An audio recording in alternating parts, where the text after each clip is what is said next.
Clutch system is a device that regulate the engine power to the transmission. This device will constantly cut and connecting the power to the transmission. But how that work? Today I will show you the animation that explain how manual clutch work. Manual clutch works using the clamp principle. You can see this animation. There are 3 plates.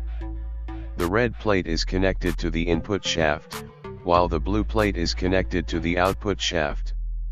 If the red plates clamp the blue plate, the power from the input is passed to the output.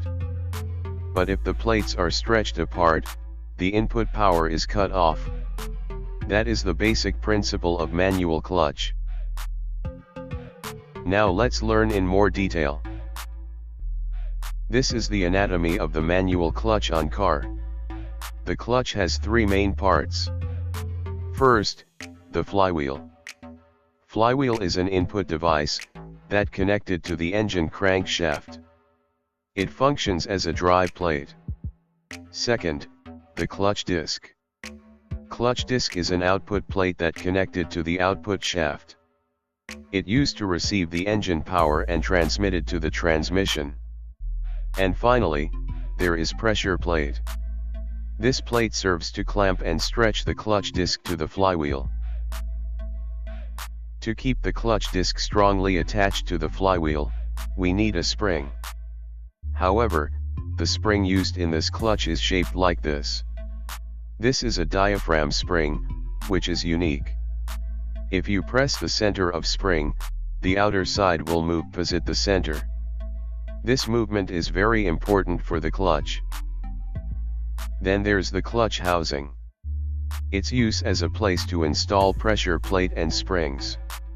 Clutch housing is bolted to the flywheel and the pressure plate is installed into the clutch housing. So, the pressure plate will rotate according to the flywheel rotation.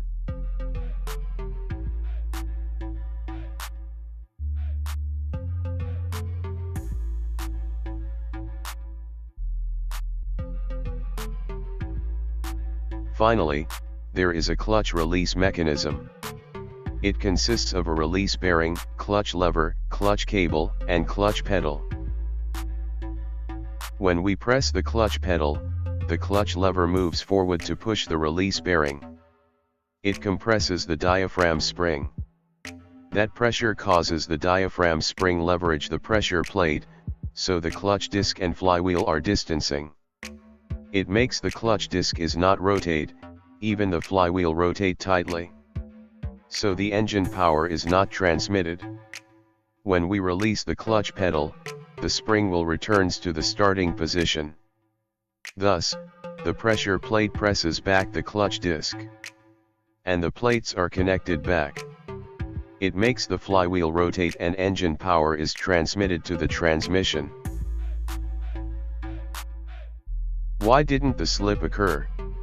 If you see deeper, the clutch disc has rough layer. This layer prevents slippage when the plates are rubbing together. That's how the manual clutch work. Subscribe to support us and stay tuned for the next video.